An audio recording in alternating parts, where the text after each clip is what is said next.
I'd like to start by defining acoustics. Acoustics is the science of sound, including its production, transmission, and effects. Applications of acoustics include medical ultrasonics, underwater acoustics, architectural acoustics, active or passive noise control, non-destructive evaluation, environmental noise, and many, many more. It is the application of environmental noise produced by highway traffic that will be discussed here, starting with the basics of sound. Understanding acoustics requires the understanding of sound. Sound is a vibratory disturbance created by a moving or vibrating source. As the source moves or vibrates, surrounding atoms or molecules are temporarily displaced from their normal configurations, thus forming a disturbance that moves away from the sound source. In order to better understand sound waves, it's first useful to study this animated representation of waves. In this demonstration, the sphere in the middle pulsates in and out at equal intervals, forming waves that propagate away from the sphere or the source. One way to picture this type of wave is by imagining yourself tapping your finger on the surface of water. As you tap, waves propagate away from your finger in a circular pattern. Now we're going to look at a snapshot in time of the wave animation in order to get a better understanding of wave parameters. For simplicity, the outward propagating waves can be approximated with a trigonometric sine function. The pattern of the sine wave repeats itself periodically. The wavelength of these waves, represented by the Greek letter lambda, is defined as the repetition length.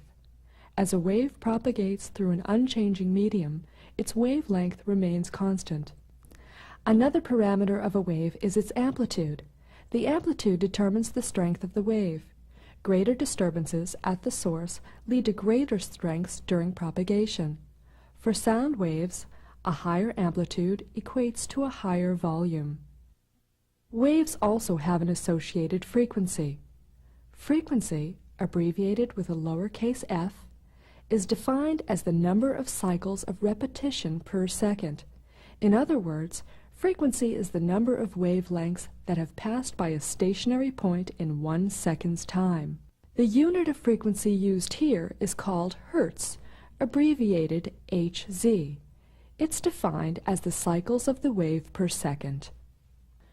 When the number of hertz exceeds 1000, it's common to write the amount in units of kilohertz. For example, 1000 hertz equals 1 kilohertz. Frequency is inversely proportional to wavelength. An equation relating the two parameters is C0 equals f lambda. C0 is the speed of sound in the medium. In air at a temperature of 20 degrees Celsius, the speed of sound is 343 meters per second. This equation implies that longer wavelengths are associated with lower frequencies, and shorter wavelengths are associated with higher frequencies. Sound can have a single frequency component, as we earlier illustrated. Or it can have multiple frequency components at varying amplitudes, thus making each sound distinctive. This type of sound is complex. Most real-life sounds are complex. For convenience, the frequency components of a complex sound source are very often studied in terms of octave or fractional octave bands. These bands each cover a range of frequencies and are referred to by the center frequency of the band. When a sound is complex, it can be called broadband because it encompasses many frequency bands. For octave band analysis, the entire frequency spectrum is divided into 1 octave bands. A list of these bands is shown in the table. The center frequency of each band is 1 octave higher than the previous band. Notice the center frequency's associated wavelengths. For the frequency of 31.5 Hz, the wavelength in air is 10.89 meters, or 35.72 feet, and for the frequency of 8,000 Hz, the wavelength is 0.04 meters, or 0.14 feet. We've used animation to help describe various wave parameters. Now that these parameters have been explained, let's look at a demonstration of how sound waves operate.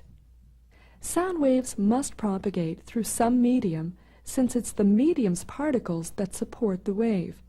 The example medium here is air. Now a source is introduced on the left side. It is producing a pure tone or single frequency sound wave in the air. The air particles are displaced as the waves propagate away from the source.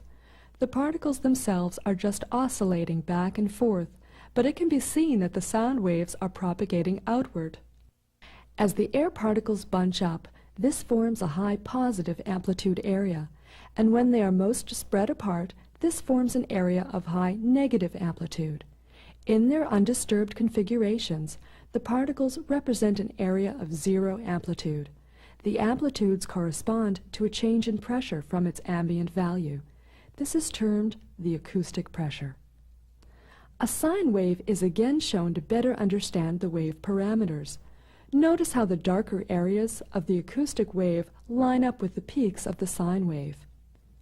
We have now defined wave parameters, including frequency, and have illustrated the important characteristics of sound waves. The discussion has focused on the sound source. It's also important to understand the receiver of the sound. As an example, sound waves travel through the air and interact with the human ear. Perfect human hearing lies in the range of approximately 20 to 20,000 Hertz. Frequencies below 20 Hertz and above 20 kilohertz are heard by other living creatures but not by humans. 20 to 20,000 Hertz is called the audible sound range. Infrasound includes frequencies below 20 Hertz. And ultrasound includes frequencies above 20 kilohertz. In order to connect frequencies with sounds we recognize, let us first listen to the piano. A piano covers a frequency range of 55 to 8,360 Hertz.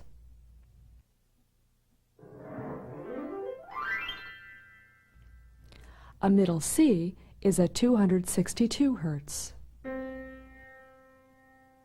Human conversation is also recognizable. Nearly all information in human speech is contained in the frequency range of 200 to 6,000 Hertz. I've been for a number of years. Oh, you've been to England often? Years ago. Uh-huh. Some family from England. It should also be noted that human hearing is most sensitive between about 1 and 6.3 kilohertz. Now that we better understand sound, it's suitable to introduce a more subjective part of sound, noise. Although sound can be measured as a physical quantity, noise requires the judgment of a human listener. Noise is defined as any unwanted sound. Unwanted sound may be defined differently depending on the listener. However, several types of noise are understood to be objectionable. These types include highway traffic. This type of noise will be discussed later in the presentation.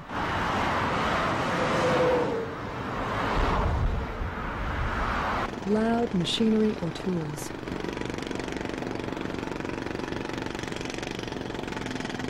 And aircraft.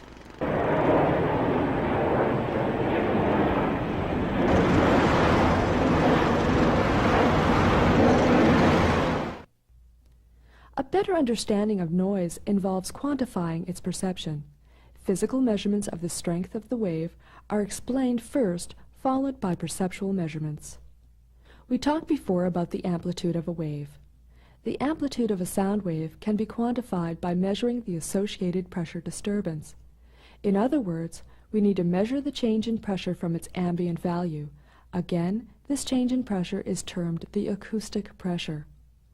Sound can be represented in terms of a physical unit of pressure. One such unit is pascals, abbreviated PA, a unit widely used in the acoustics community. Acoustic pressure amplitudes can range from the 100,000ths to the 100,000s in pascals. Because of the wide range of amplitudes encountered when measuring pressure, it has become convenient and customary to plot the pressure data on the more compact logarithmic scale. On this scale, the unit is the decibel, abbreviated dB, and now instead of plotting the acoustic pressure, you plot the sound pressure level. The decibel values shown here correspond to measurements in the air. The equation for converting pressure to sound pressure level, abbreviated SPL, is SPL equals 10 log P over P ref squared. In this equation, P is a time averaged pressure, and P ref is the reference pressure, a quantity that depends on the medium in which the sound wave is propagating. In water, P ref equals 1 times 10 to the negative 6 pascals, which equals 1 micropascal. In air, P ref equals 20 micropascals. This is the pressure value which represents the threshold of unimpaired human hearing for a 1 kilohertz tone. In other words, the quietest audible sound at that frequency. To get an idea of how pressure and sound pressure level relate, here is an example calculation where air is the supporting medium. We have an acoustic pressure level of 0.036 pascals. The sound pressure level is then calculated to be about 65 decibels. This is the approximate sound pressure level for normal conversation. Fine. That sounds great. It was fun. It was the first time I've been for a number of years. Oh, you've been to England often? Years ago. Uh-huh. Some family from England. Of course. Here are other examples of sound levels starting with a very quiet sound and working our way up. A quiet suburban neighborhood will exhibit an average sound level of about 40 decibels.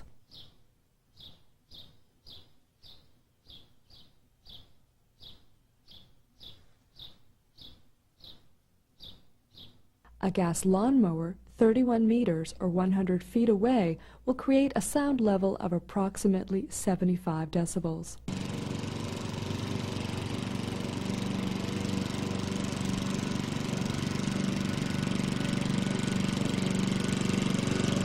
A diesel truck 15 meters or 50 feet away, traveling at highway speeds, will achieve a maximum level of 85 decibels.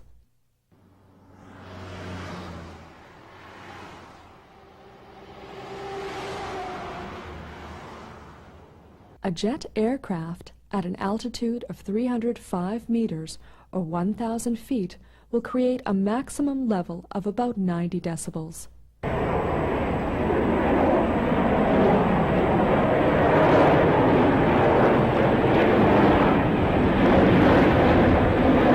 The threshold of pain for humans is between 130 and 140 decibels. The sound pressure level is often represented by a capital L. We will now use L to help explain the combining of sound pressure levels. When you need to add sound pressure levels, it is not a simple matter of algebraically adding the numbers. 80 dB plus 80 dB does not equal 160 dB. As explained earlier in the presentation, the decibel scale is logarithmic. Therefore, to combine decibel values, each must be converted to a linear scale, added, and then converted back to a logarithmic scale. Here, L1, L2, up to Ln represent the n sound levels that are to be combined. For applications requiring only integer decibel accuracy, it's also possible to apply some simple steps to calculate an approximate total sound pressure level. First, find the decibel difference between two sound pressure levels. You then add an adjustment factor to the higher of the two sound pressure levels. If the decibel difference is 0 or 1, then you add 3 dB. 2 or 3, you add 2 dB. And between or equal to 4 and 9, you add 1 dB.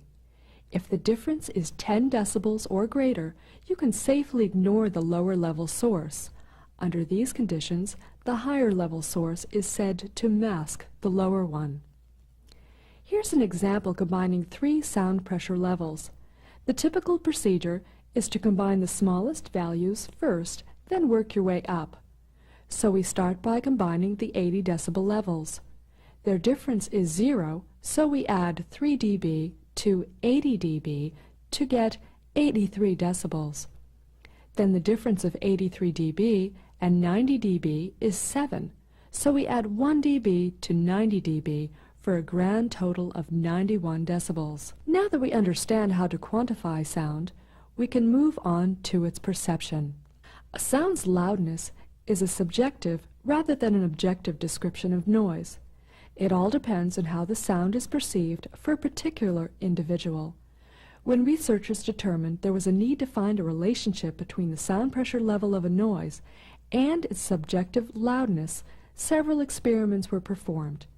As a result of extensive human testing, objective descriptors of loudness were constructed and applied to human perception. We can take a look at examples of descriptive changes in perception and their corresponding sound level changes. When the sound pressure level increases or decreases, some humans in a normal living environment can detect a loudness change if the sound pressure level is altered by 3 dB or more. A change of 1 or 2 decibels will usually go unnoticed. A 5 dB change, on the other hand, can easily be detected by most people. Also, sound will be perceived as being twice as loud if the decibel level increases by 10 dB, or will be half as loud if decreased by 10 dB. And it's common to perceive a 20 decibel change as 4 times as loud or 1/4 as loud. Here's an example of a sound becoming twice as loud. We start with the first sound, complex noise.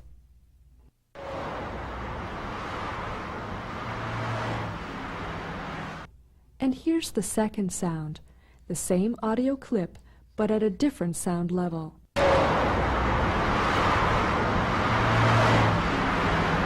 The second audio clip should sound twice as loud as the first. There was a 10 decibel difference. Listen to the sounds again.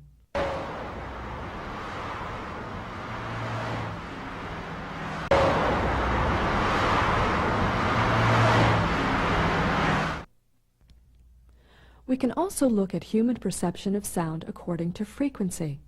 Remember from before that the audible sound range for humans is from 20 to 20,000 hertz.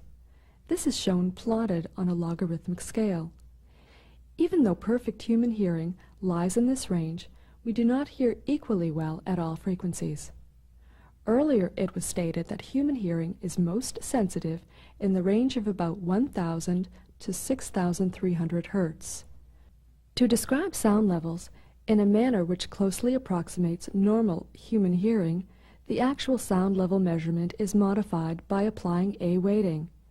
A weighting is a response function that spans the audible frequency range. This weighting assigns to each frequency a weight that is related to the sensitivity of the ear at that frequency. Frequencies to which the human ear is less sensitive are weighted less than those to which the ear is more sensitive. The A weighting curve emphasizes frequencies in the 1,000 to 6,300 hertz range and de-emphasizes frequencies out of that range. This is the A weighting plot in tabular form for octave bands. For each center frequency shown, a dB adjustment value is given. For example, for the 125 Hz octave band, a negative 16.1 dB adjustment should be applied. The 500 Hz band requires a negative 3.2 dB adjustment. The 1000 Hz band, which can be thought of as the reference frequency for A weighting, has no adjustment, and the 2000 Hz band requires a positive 1.2 dB adjustment in sound pressure level. A sound pressure level with A weighting applied is often stated in units of dBA. The A-weighted sound level is the most widely used measure of environmental noise and is internationally accepted. Noise can be a steady, continuous sound, or it may tend to fluctuate between intensely loud and quieter periods. An example of the latter is the noise produced by road traffic. It peaks with the passage of a heavy truck and will have quiet intervals when there is little or no traffic.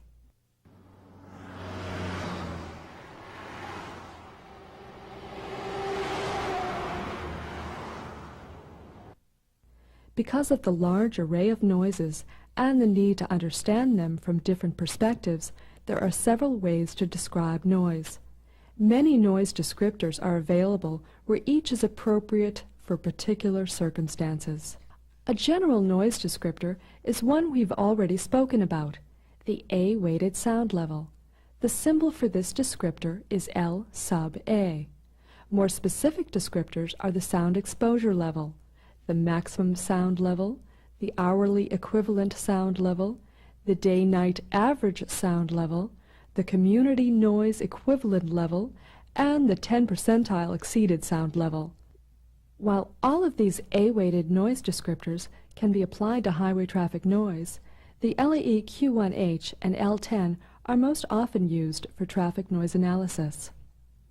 LAE Q1H, called the hourly equivalent sound level, is essentially the average A-weighted sound level occurring during a 1-hour period.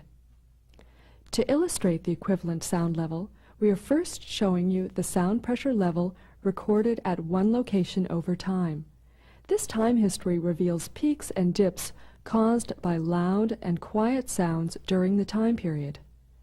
Now applying the LAE Q1H noise descriptor, the sound pressure level averages and the plot flattens out. This sound descriptor should be applied to continuous sounds, such as relatively dense highway traffic. The other noise descriptor we will discuss is L10, the A-weighted 10 percentile exceeded sound level. It's the sound pressure level exceeded 10% of a specific time period. Here's an example. Say 50 samples were taken during a period of time. You extract the highest 10% of the sound pressure levels, which in this case would be 5 samples. The 5th highest sound pressure level is the 10 percentile exceeded sound level.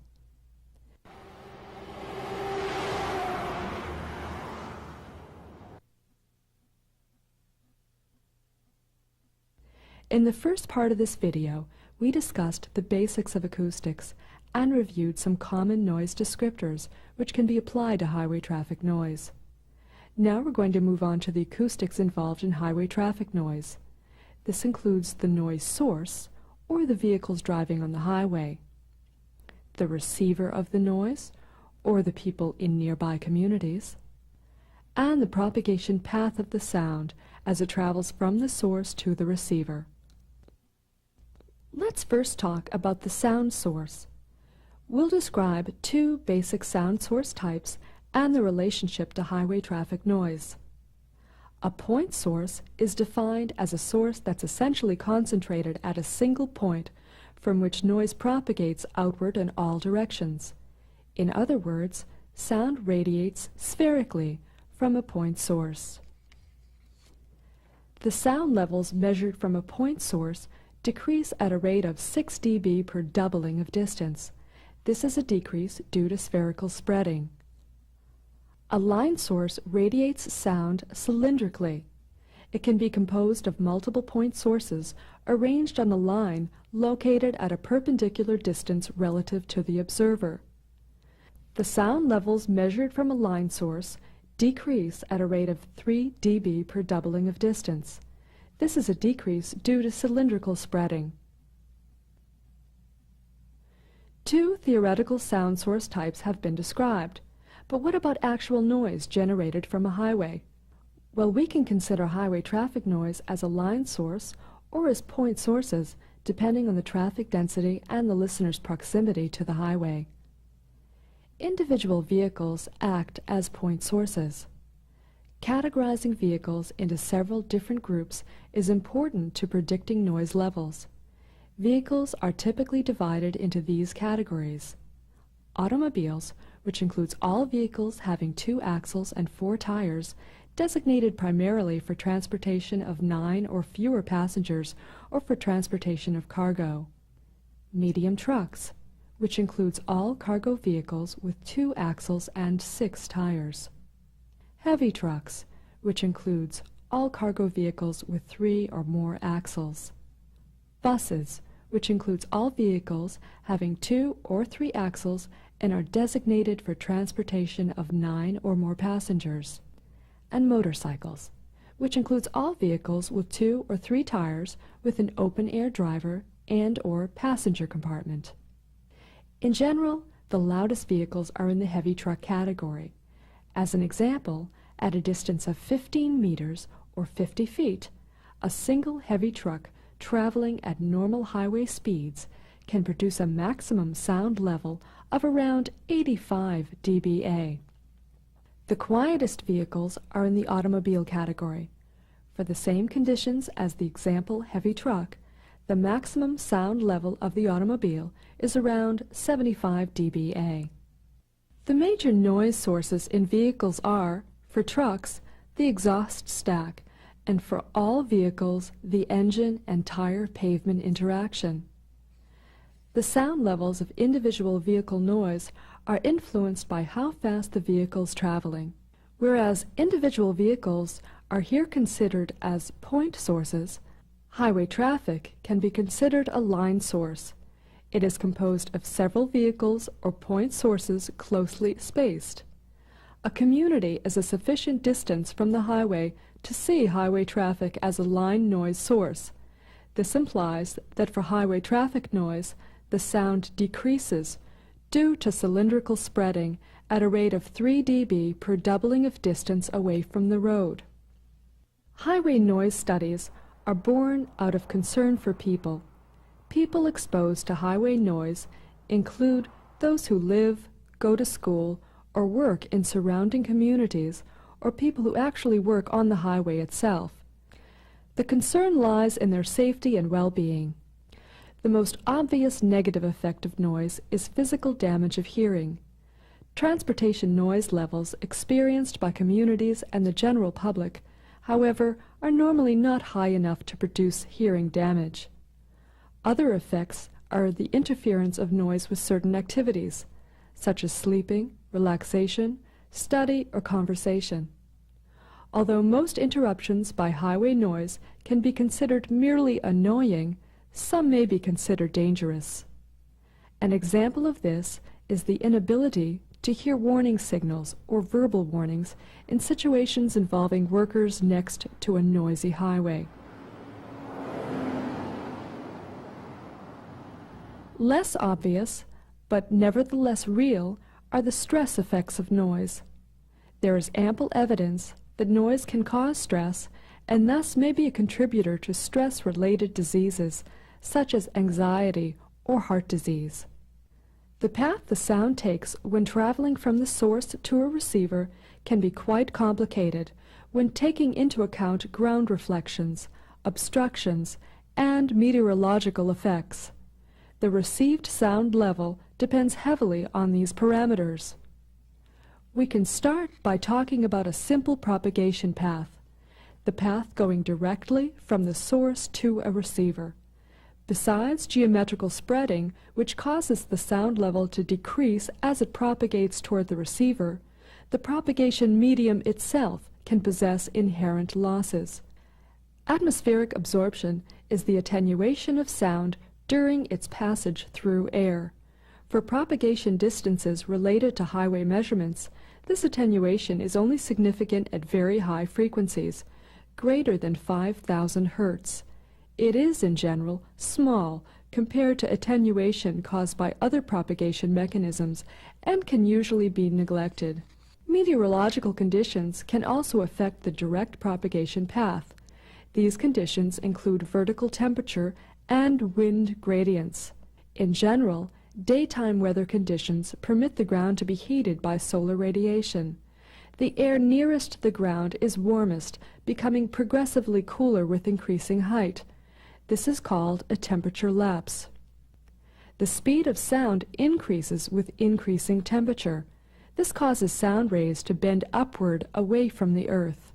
In turn, the noise level at the receiver decreases. At night, the ground usually cools by radiation faster than the surrounding atmosphere, thus causing the air temperature to become warmer with increasing height. This is called a temperature inversion. Under these conditions, the sound rays bend downward toward the earth. For this case, the noise level increases at the receiver. Besides the refraction due to temperature gradients, Wind can also cause the sound to deviate from a straight path. When sound is propagating upwind, the ray paths curve upward as with a temperature lapse, decreasing the received noise level. And when sound is propagating downwind, the ray paths curve downward as with a temperature inversion, increasing the received noise level. The importance of meteorological effects is that sound may reach the receiver with greater intensity if it is refracted downward toward the earth, and with less intensity if the sound is refracted upward away from the earth, than in cases where meteorological effects are negligible. It should be noted that while atmospheric conditions can have major effects on propagation of sound over distances greater than about 100 meters or 300 feet, typical highway studies are performed within 100 meters distance from the highway, in areas where the meteorological effects would be less severe. As for some other meteorological conditions, effects of fog and precipitation are generally negligible. On the other hand, atmospheric turbulence, which can be generated by moving vehicles or heated pavement, could potentially cause fluctuations in received sound levels or can reduce soft ground attenuation, the next topic of discussion. In addition to a simple path from the source to a receiver, sound can also reflect off the ground during propagation. The ground-reflected wave can interfere with the direct, non-reflected wave to produce a net increase or decrease in sound pressure level. Increases in sound pressure level can be attributed to an acoustically hard ground, such as asphalt or water, located between the source and the receiver. For practical highway applications, measurements have shown a 1 to 2 dB increase for the first and second row residences adjacent to the highway. It should be noted that theory indicates that in certain situations, greater increases are possible.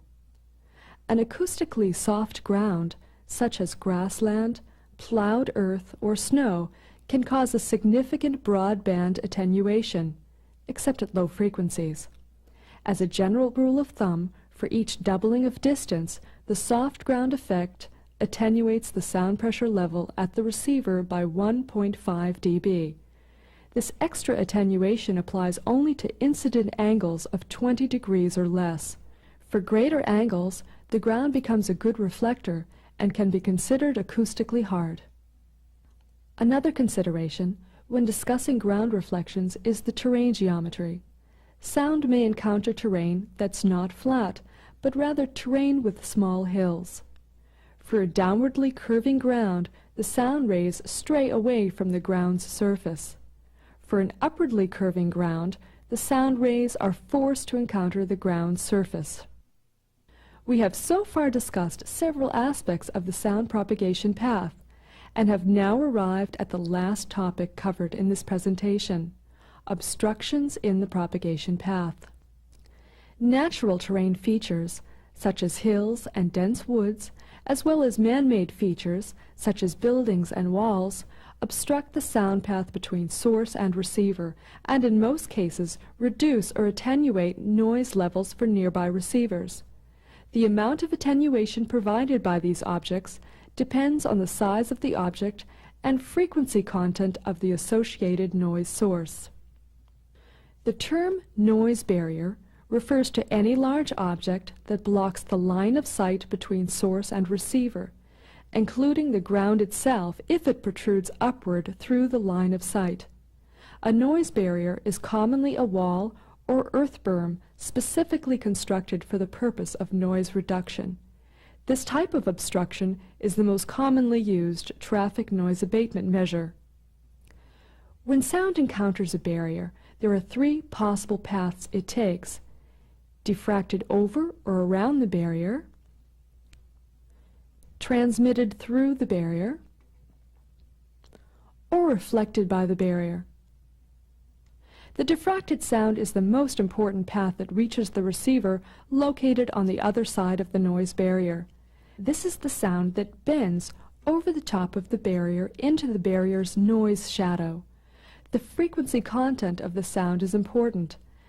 As discussed earlier, there's a direct relationship between the frequency and wavelength of sound. Lower frequencies have longer wavelengths, and higher frequencies have shorter ones. As a result, diffraction is not uniform over all frequencies. Longer wavelengths that approach the barrier height easily bend over the top of the barrier right down to the receiver, whereas shorter wavelengths bend just slightly over the top, not reaching the receiver. Diffraction also occurs around barrier ends. In these instances, it's usually only important for receivers close to the end of a barrier.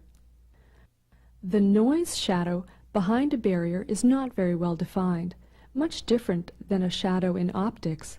When light hits a barrier, there's a well-defined region of darkness or light absence behind the barrier.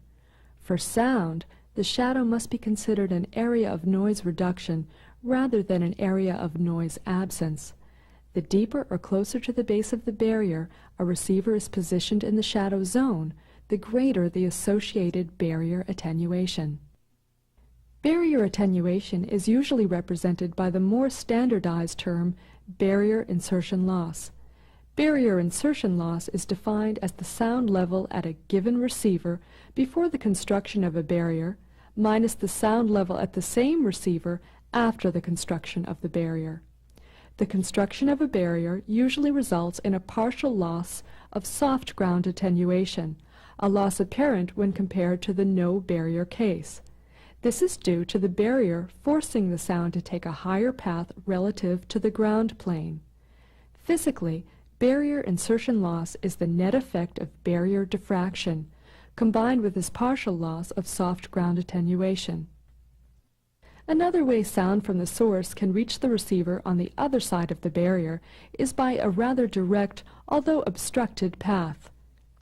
When the incident sound hits the barrier, some of the acoustical energy can be transmitted through the barrier material and continue to the source.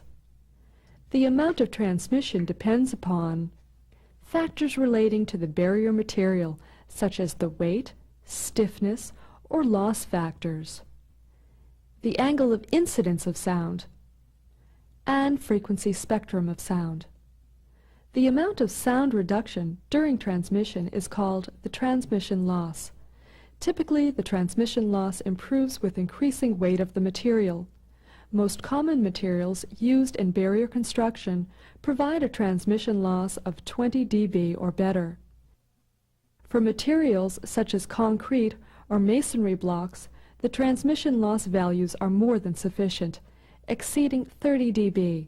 In other words, the sound energy transmitted through these barriers is reduced by 30 dB, rendering it effectively negligible when compared with the diffracted sound. As a general rule, the transmitted sound must be at least 10 dB lower as compared to the diffracted sound in order for it to be ignored. The remaining noise is either absorbed by the noise barrier material or reflected. The ability of a barrier surface to absorb incident sound energy is characterized by its noise reduction coefficient, abbreviated NRC. Noise reduction coefficient values are based on an average of absorption coefficients at individual frequencies and theoretically range from 0 to 1. 0 indicating that the surface is totally reflective, or that there's no absorption, and 1 indicating that the material is totally absorptive. NRC values for an absorptive barrier generally range from 0.6 to 0.9. A reflective barrier surface can cause noise to affect receivers on the opposite side of the highway. It is a common perception among such communities to hear a difference in the sound after the barrier is installed. Although theory indicates greater increases for a single reflection, practical highway measurements commonly show a 1 to 2 dB increase in sound pressure level from the no barrier case due to the sound reflected off the opposing barrier. Such increases can be considered typical for the first and second row residences. While this increase may not be readily perceptible, residents on the opposite side of the highway may perceive a change in the quality of the sound. The signature of the reflected sound may differ from that of the source due to a change in frequency content upon reflection. If we have parallel barriers instead of just a barrier on one side of the highway, the situation becomes much more complicated. For parallel barriers, sound may reflect back and forth across the roadway many times before ultimately progressing outwards toward nearby receivers. The multiple reflections increase the sound level at nearby receivers and can reduce insertion loss provided by either wall alone by 2 to 6 dB. As an example, a barrier that achieves a 10 dB insertion loss may realize only a 4 to 8 dB insertion loss if a parallel barrier is placed on the opposite side of the highway. The reduction in barrier effectiveness due to multiple reflections from parallel barriers or retaining walls is called parallel barrier degradation. Research has shown that as a general rule, if the ratio of roadway width to average height of the parallel barriers is 10 to 1 or greater, the parallel barrier degradation is less than 3 dB. Remember that decibel changes less than 3 are typically not perceivable. Solutions to parallel barrier degradation include 1. Applying absorbing material to the face of the barrier, and 2. Tilting the barrier out away from the highway. When tilting a barrier, one must consider tall structures on the opposite side of the highway so as not to adversely affect them with the reflected sound. Several design considerations need to be addressed when constructing a barrier. Following is a brief discussion of some of the acoustical design parameters. As a general rule, a wall that breaks the line of sight between the source and receiver provides 5 dB attenuation. Thereafter, you can achieve about a half dB attenuation per incremental foot of height, or 1.5 dB attenuation per meter. Breaking the line of sight with a barrier and getting the 5 dB reduction is simple. With this, you can achieve a 68% reduction in acoustic energy, which equates to a 30% reduction in loudness. The actual insertion loss for such a barrier could be less than 5 dB because of the partial loss of acoustically soft ground attenuation as discussed earlier.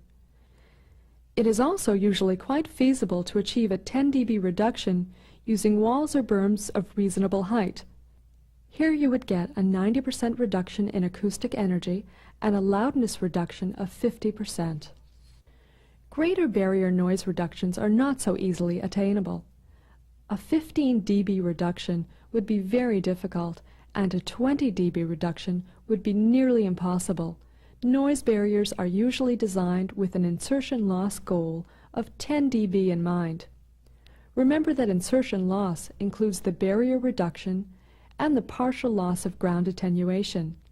Actual barrier insertion losses of between 6 and 8 dB are quite common. Also, keep in mind that a barrier will provide no insertion loss until its attenuation exceeds any loss of excess ground attenuation due to construction of the barrier. Besides obstructions that are specifically constructed for noise abatement, other large objects can interfere with sound propagation. Specifically, we are referring here to rows of buildings or large areas of dense foliage. Buildings refer to houses, offices, apartments, and other similar structures. For rows of buildings, the amount of noise reduction varies with building sizes, their spacing, and site geometry. Typically, 4.5 to 5 dB attenuation is attainable for the first row of buildings, and an additional 1.5 dB for each subsequent row, up to a maximum of about 10 dB. To get an idea of how gaps or openings between buildings in a row can affect the amount of insertion loss, here are some percentages and the corresponding decibel reduction. If 40 to 65% of the first row is occupied by buildings, the expected insertion loss will be about 3 dB. For 65 to 90%, the insertion loss will be about 5 dB. Lastly, for percentages greater than 90, the buildings will provide attenuation comparable to that of a barrier of similar height. In addition to constructed noise barriers and rows of buildings, areas of dense foliage can provide attenuation. Such attenuation is caused by sound scattering into the sky from trunks and limbs, affecting the middle frequencies. And leaves, affecting very high frequencies. Sound absorption by leaves is generally not substantial.